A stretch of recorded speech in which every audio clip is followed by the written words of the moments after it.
Hi, everybody, and welcome to today's Intergenerational Gardens at Libraries discussion. I'm Katrina Harkness, the Adult Learning Consultant, and here with me is Dr. Vanessa Gray.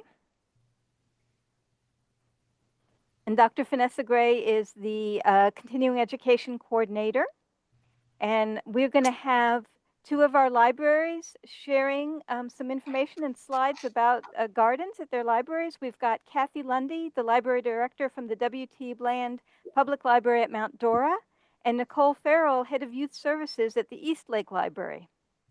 And I would like to now turn it over to Kathy. Great. Thanks so much. Kathy Lundy from beautiful Mount Dora, where that's the mountains of Florida, if you will, Central Florida. Our butterfly garden, it's a named garden, Noonan Butterfly Garden, and you see the landscape architect's plan for it is about 7.5 years old. It is a little over an acre. It was basically a raw patch of land next to the library. And when the library was added onto 10 years ago, it kind of sat there with a little bit of attention from one of the parks employees and a tiny bit of funding. But what was the catalyst for the space that it is now is I met a landscape architect at one of those dreadful meetings that, we all hate to go to, whether it's chamber meeting or Kiwanis or Rotary. And he was new in town trying to drum up business. And I convinced him to give us a plan for our butterfly garden, which he did. We had the infrastructure already. You see the sidewalks. That was given to the city by one of our supporting nonprofits, but we had no other planting schema, and it basically was a jungle. And Stuart Bussian came up with a plan, which is the color wheel in the middle. You'll see some pictures of it later on, but that really was the very beginning. Didn't have to spend a dime for that, and he fell so in love with the project that he stayed on to manage the actual installation. So you can flip the slide if you wish. Sorry about that. What it has turned into now is a massive programming space and public garden. It's right adjacent to the library. It's a little hard to see the color wheel here because there's about 300 people looking at our butterfly release, but it has a pavilion. It's about 85% native plants. We do have a weekly story time that ends up in the garden every Tuesday. We do all our big book giveaways, whether for the holidays, it being Florida, we can pretty much use it all year round. And I've listed some of the programs we have out there. We did get funding for the plant out, the completion of it. One of our library nonprofits, and I'm very lucky, I have 3 of them, is a foundation, and they funded the planting of all the, all of Stuart's vision for about $45,000, and that included some dirt moving work as well. We mounted the center circle so it wouldn't pool with water. But I would, if I only had a strip of land between my building and a sidewalk, you could start a garden with $50 and an Etsy account. It's really easy to find native plants that will do well down here, or Florida-friendly plants that will spark a lot of interest. So I'm just going to keep talking about how the garden evolved and how we use the space. But if you have any questions or want to know what's happening in that picture, please just ask me.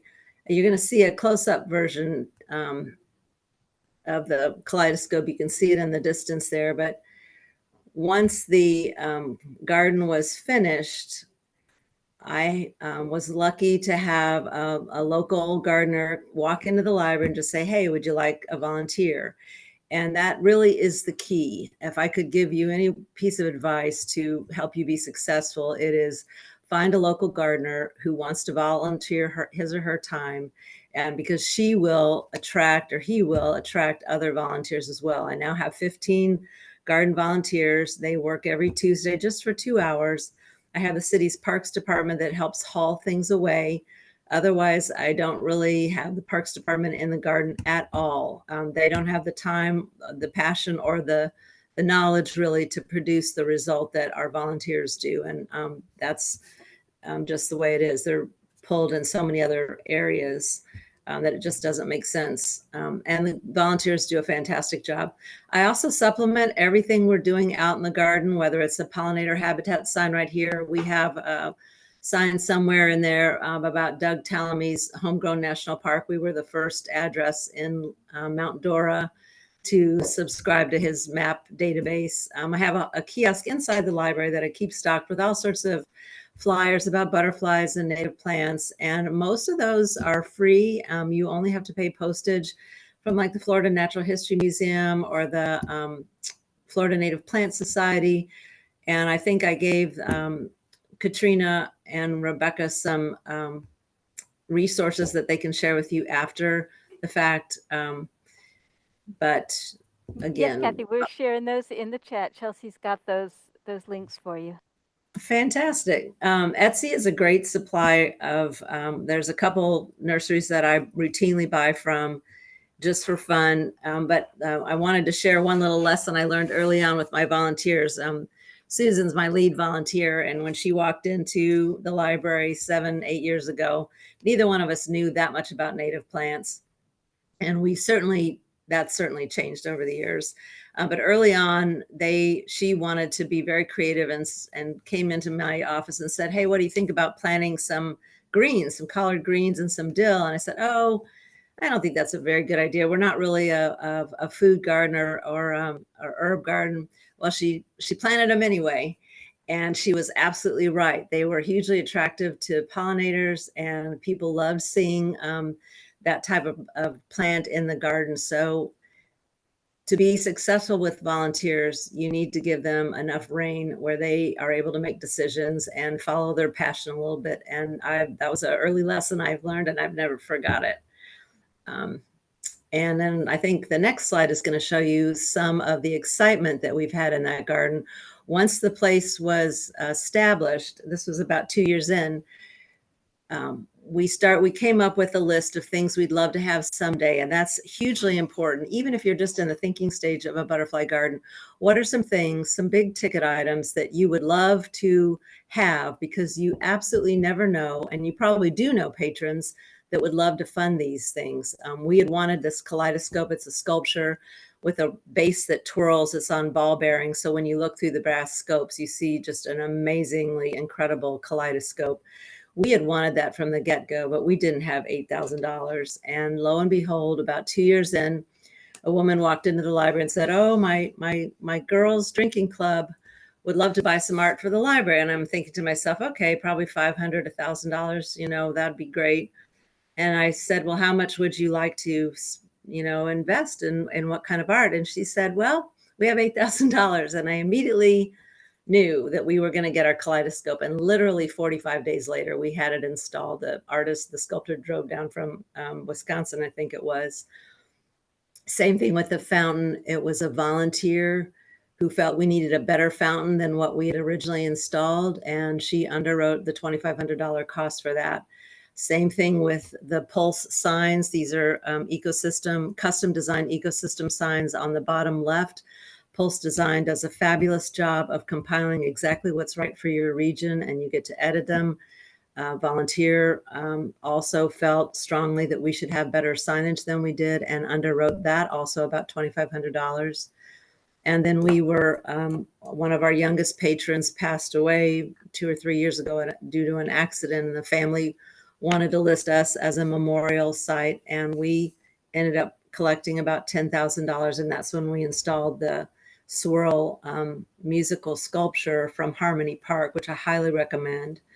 So you just have to have those items. We didn't have any of those features the first 2 or 3 years. We just had plants, and they were a little scraggly. They certainly took a few years to take off, but now it's just lush and garden and gorgeous, and it's so much easier to recruit donors. It really is. It's just easy.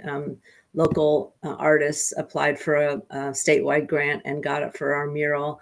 The city has not paid a single dime for the creation or the upkeep or the amenities listed here. This is all community given, which is something. I mean, most of our cities arch their eyebrow a little bit when, we start talking about libraries wanting to run gardens. But in our case, it hasn't been an obstacle at all. I don't know if there's any questions about some of those pieces. We have about 200 people a day in the library. We don't allow it to be rented. You may not reserve it. Your experience, no matter how many quarters are in your bank account, it matters not. Your experience, everyone's experience will be exactly the same in the garden, which is open 365 days of the year from dawn to dusk. We don't really have a vandalism problem. In the beginning, when the plants were easy to uproot, we had some theft, but we just kept replanting. And finally, I guess the thief had his or her backyard filled with enough plants that they didn't want to steal anymore. I'm not really sure. But all the things that you'd think would be a hindrance really just haven't come at all. It's just been wonderful. Next slide, please. What has happened, we also have a 14-acre patch of woods behind the library and the garden. And because of our success with the butterfly garden, the city manager allowed me to own this tract of woods.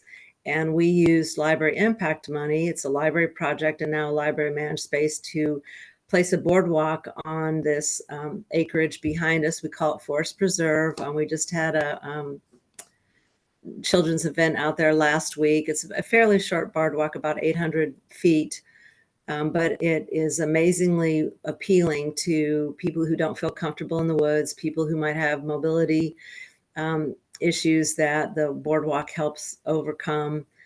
And it's I've been told by lots and lots of folks pushing strollers that is the exact perfect length for the under 5 crowd. So, and we do have a sponsored story walk on that. And we may be the only library in Florida with a resident turkey flock, but they're here pretty regularly. So I don't know if I can answer any questions or tell you a little bit more about the garden, but it's been absolutely wonderful. And it's generated a lot of creativity from the community and loyalty for other projects as well.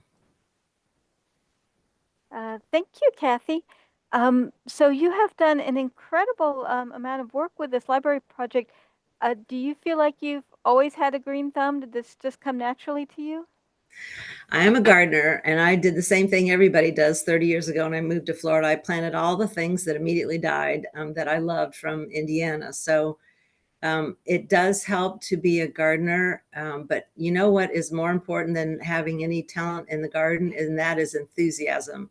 If you have enthusiasm, you're going to be able to recruit donors and volunteers. So I've got a new deputy director that I'm bringing along, and even just her proximity to all the volunteers and we have a lot of native plant workshops, do a lot of stuff with the extension agents and also the local chapter of the Native Plant Society, that you'll pick things up if you're interested. And most librarians are curious about everything. So I would not say you'd need to be a gardener to be successful at this at all.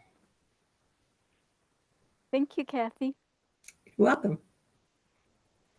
And now we'll move to our next set of slides with Nicole. I feel like that was the perfect segue of you don't have to be a gardener to try to implement something, because that was exactly the position I was in here at our small little library that could. We are a very small library. We serve a fairly decent sized population, so we do have plans to expand, but we are actually on a preserve. So where we can't grow out, we hope to grow up. One of the areas, I'll also say, it was just pretty neglected. I don't know about my fellow library friends out there, but there's not a lot of budget for landscaping, especially landscaping that is not done in conjunction with Mother Nature and Florida's weather and water patterns. So I came on board here at our small library, and I grew up in this area, went to middle school and high school here, moved away, came back. I have 3 children and who have all been involved in Boy Scouts, Girl Scouts. So I had some community connection. But that said, I think as soon as I started reaching out and saying, is there anyone that could help? I agree, Kathy. Chamber meetings, Rotary meetings. We host local nonprofits here at the library. So it was kind of just kind of keeping your ear to the ground or being nosy, however you want to interpret that, and hearing groups making plans. You know, when I heard a Girl Scout group making plans to do something with their troop, we incorporated them into one of our children's programs. And because I'm also connected to our local Boy Scout dens, I learned that there was an Eagle Scout looking for a project.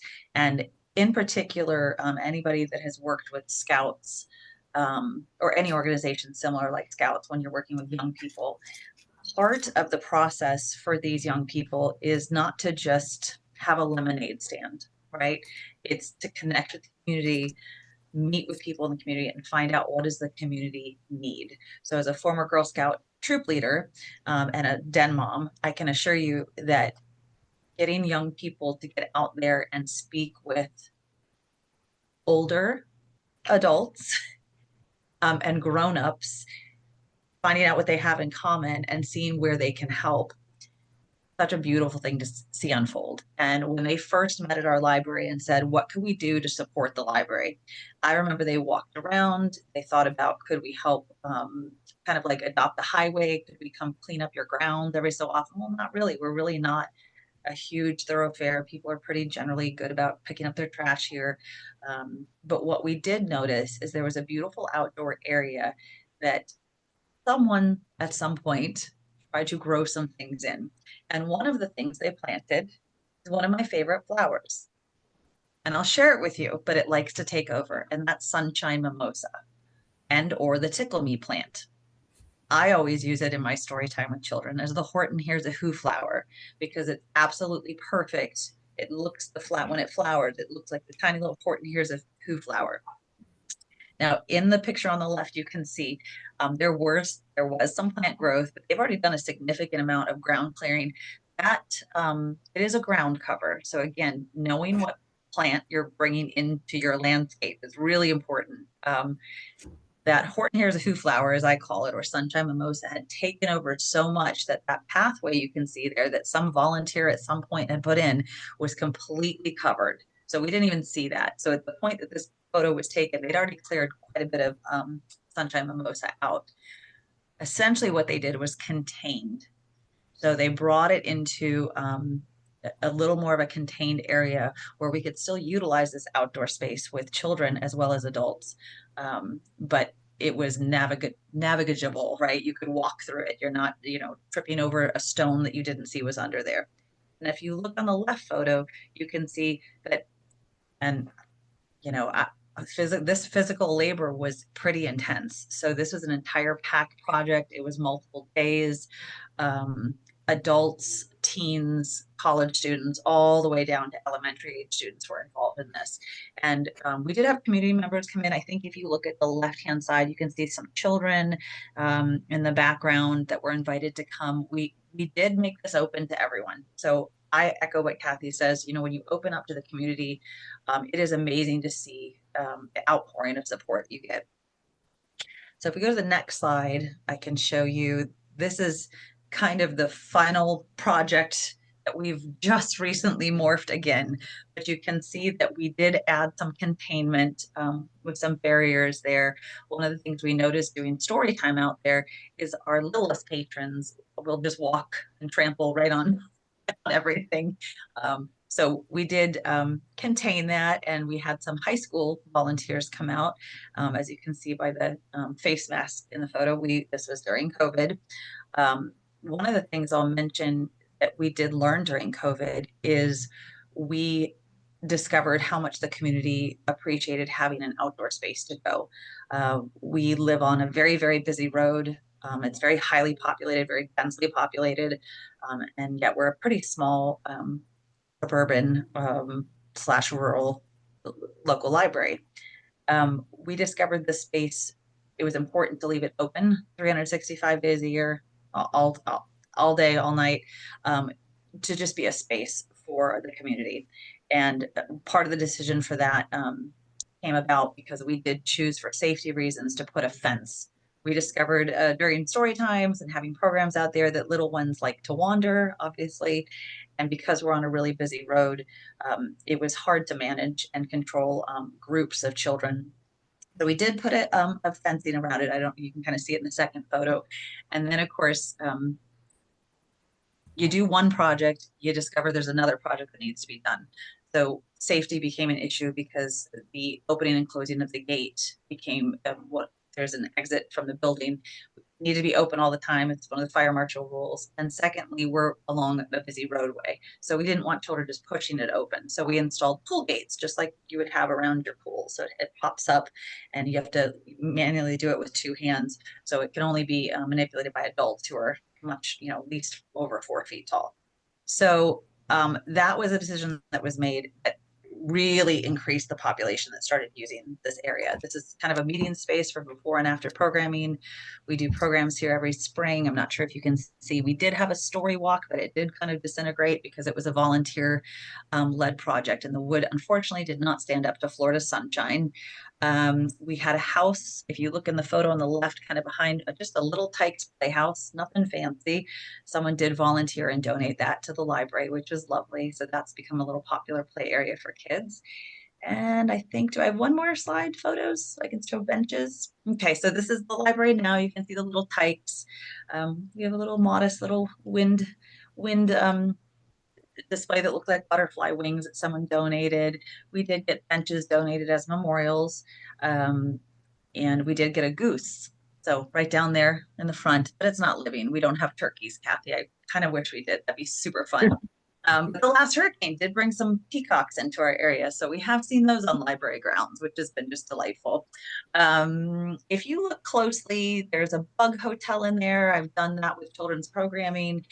We do have a springtime, we do a release of ladybugs, which is very fun. And we just had a butterfly release on Saturday.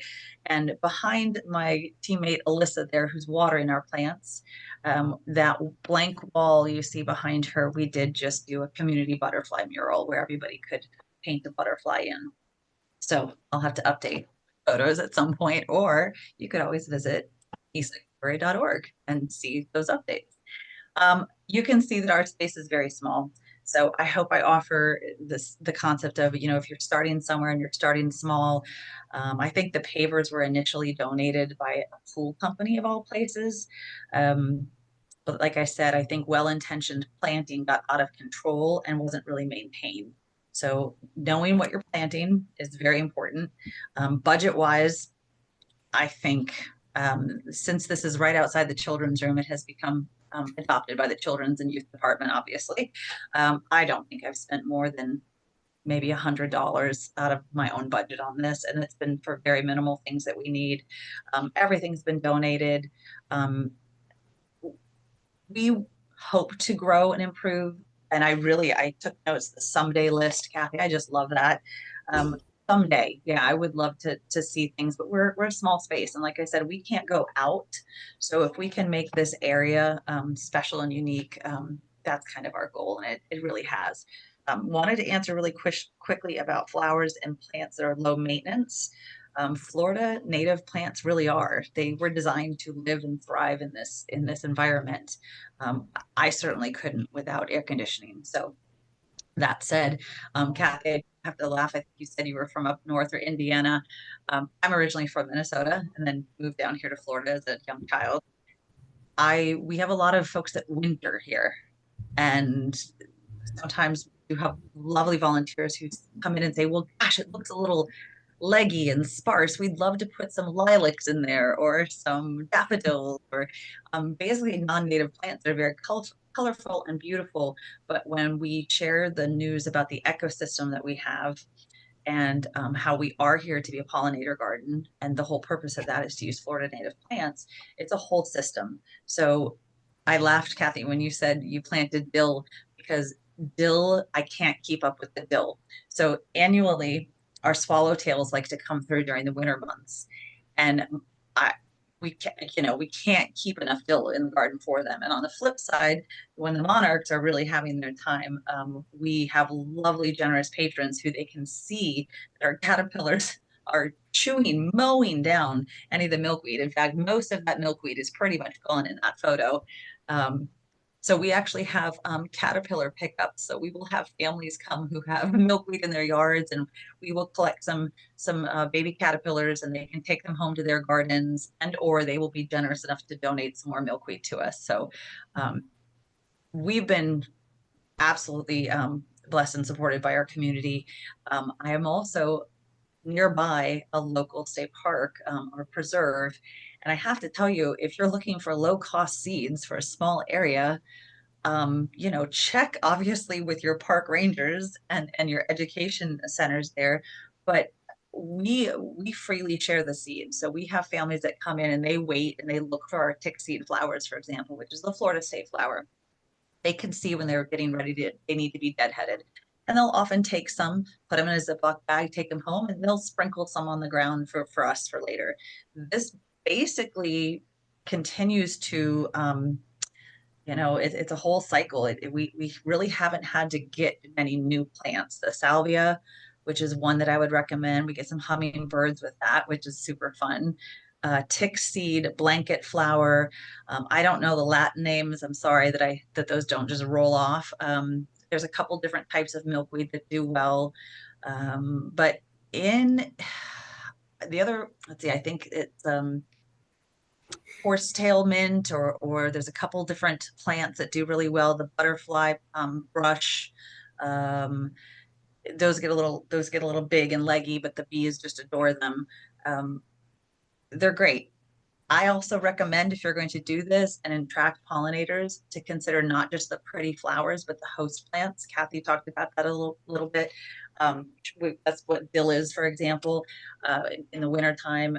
Doing a little basic research with Florida Wildflower Association.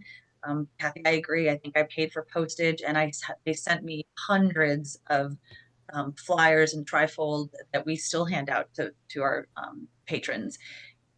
That research in itself has been incredible.